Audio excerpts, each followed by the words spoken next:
Okay, I've put my first coat of white down fairly thin. It's really hard for my camera to pick up, but it's fairly patchy, the finish.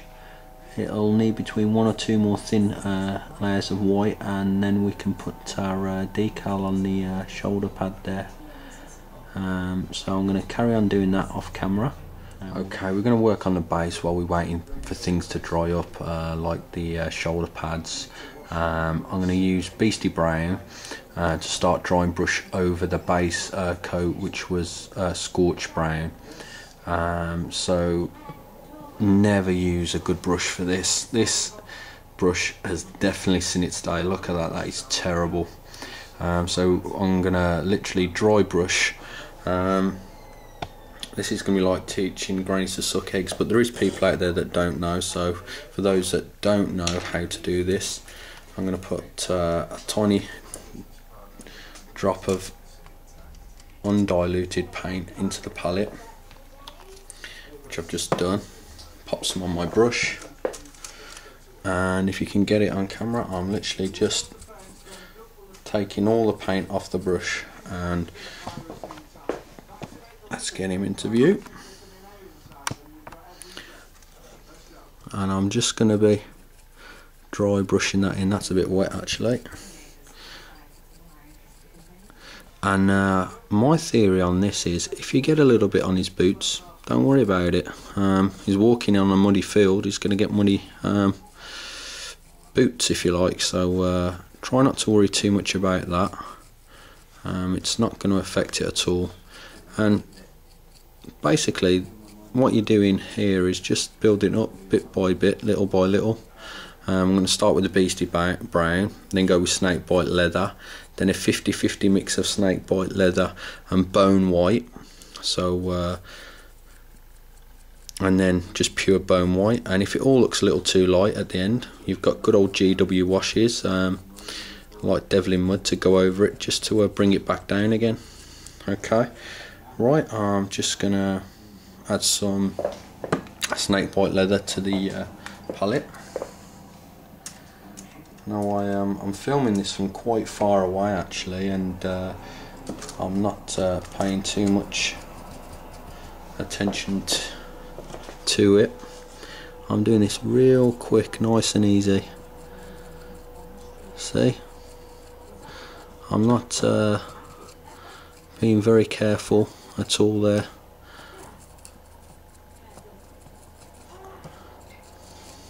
Right, and we're going to go back over now with the Bone White now.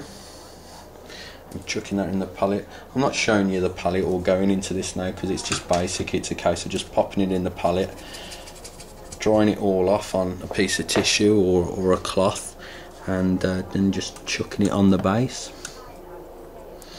Again, just brushing it in.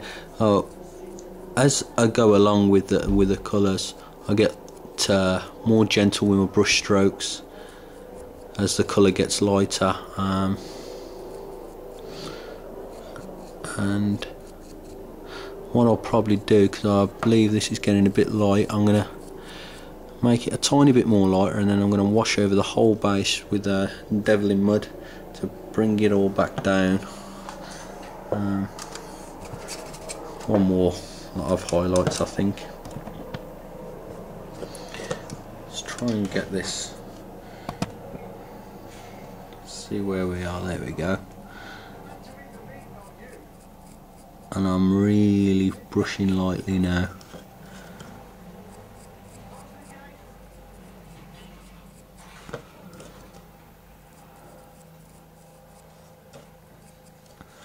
Okay, I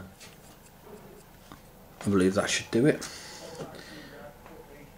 Okay, so that's it for the dry brushing. As I say, I don't want it that light, but I'm going to tone it all back down with a wash of Devlin Mud, so we're going to go and do that now.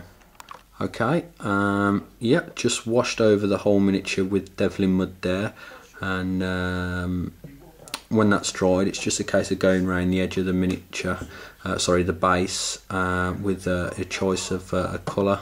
I prefer just to go with plain black, but it's preference, so we'll do that in a moment. Okay, there's a slight little trick that I use in it, and it goes with all the way that I paint. Always let the brush work for you.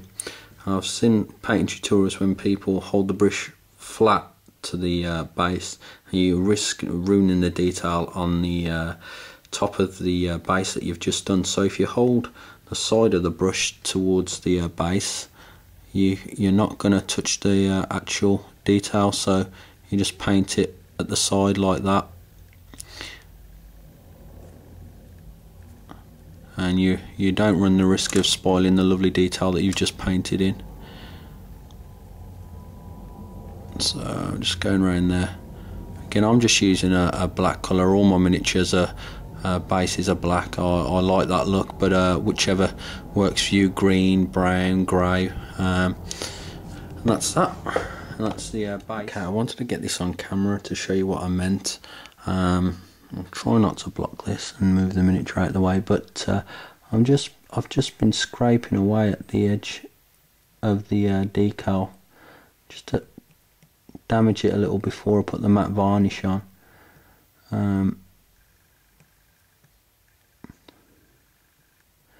Gotta be careful here. I mean, you can damage the paint underneath. It's not too bad if you do, because like I say, everything that you damage here can be covered up with the next lot of techniques that we're going to use. But it is a risky technique.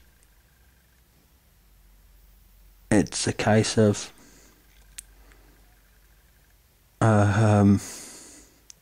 risk reward.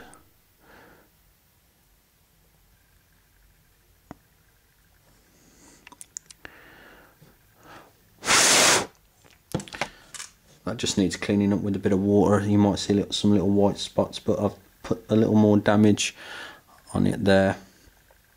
And as soon as the matte varnish goes on that ultramarine symbol there, that's going to look pretty nifty. So we're getting there now. There's not much to do, so on and upwards. The white is pretty much finished there.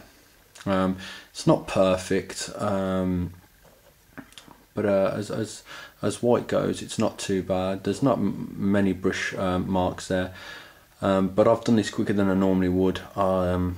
Normally maybe 8 or 9 layers, very thin, but again, it's preference. You can just slap it down in one coat if you want to, but I don't like the result there. Okay, so cracking on, and back in a bit. I really dug into that shoulder pad there, and now the microsole's fully cured. I'm going to pop some matte varnish on to get rid of that coat, but you'll see I've even dug into some of the paint there. Can you see? We're going to paint back into that where I've chipped into the shoulder pad there, and I'm also going to pop a bullet hole in, and we're going to start doing some really fun stuff in a moment. But first of all, the matte varnish I'm going to be using is this stuff, and what a bargain it is. I paid £2.50 I believe for this, or just over, and you get 60ml of matte varnish. Vallejo are really good in the sense that the key essential ranges, they do bigger sizes, gloss varnishes, matte varnishes, GW Bada Black washed. I've got a large container of that. Although if I'm honest, it's a good product, don't get me wrong, but I still prefer my Bada Black. But this stuff, it's gold.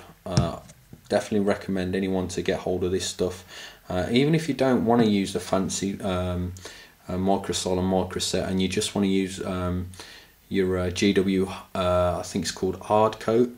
You definitely need some of this stuff to dull back down that horrible gloss finish you're going to be left with on the shoulder pad. So I'm going to just slap that on that shin and the shoulder pad, and we're going to come straight back. It's I don't need to show you the process of that. I'm just literally, it's neat. So I squirt it in and I'm going to paint it over the shoulder pad and shin neat. Okay, here comes the fun part, guys. I'm going to now start putting holes in the miniature. I'm going to start with the shoulder pad, pop a few down there, maybe a few on the backs of the legs. We'll see how it pans out, but just got a candle here, a straightened out paper clip, and a very dull old blade that we don't worry about using. Okay, right, let's heat the paper clip up first.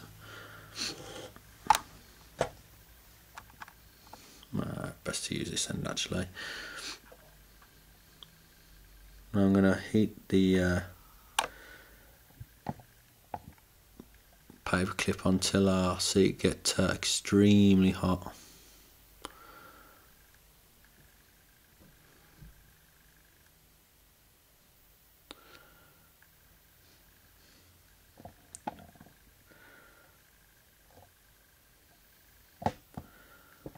Alright, as I'm doing that, I'm going to try and focus in on the Space Marine, because as soon as you take it off the heat, the metal cools down pretty quickly, and you need to get it in there fairly quick. Now, for the first timer, I definitely would not advise trying this technique on a miniature you've just spent the best part of 2 or 3 hours painting. Also, miniatures are expensive. Test it on sprues first. So right, here goes nothing. Right, I'm going to spin him round, try and get the glare out of the way, and I'm just going to pop it there. There we go, there's our first one, first little dink, and I'm going to try it again. Just heating the flame, the paper clip up again. I want to try and get a really a nice hole this time. Let's try that there. There we go. And sometimes you get like little bits of plastic that come off. You can just pull those off. They're no bother. So that's that. And we're gonna do one down on the skull at least. Some people cannot stand this sort of technique. They think you're just literally ruining a miniature, but I'm quite partial to it.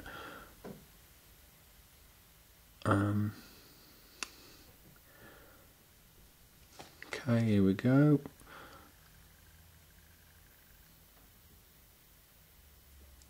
We got one. Might do a little dink down there.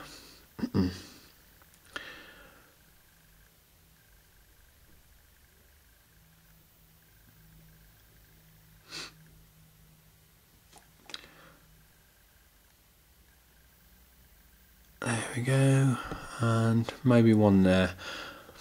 It's just a case of breaking up all the blank spaces, really. You don't want to put too many holes in them, it will start looking a mess after a while, so it is a case of being a little selective. The reason I do it on the white decals is because white's quite it's quite a clean colour, and it's too clean for me. It makes them look more toy-like, and that's not the look that I go for. So where are we? One back here, I think. There we go. Maybe two. Push that one really in there. Right, let's see what we've got. Zoom in. So we've got a couple there, a little one and a bigger one. We've got one on the skull there, one down there, plus another one that I did actually before I primed it, and I realised what I was going to do on camera, so I stopped myself. So there's two there actually, and we got a couple there as well.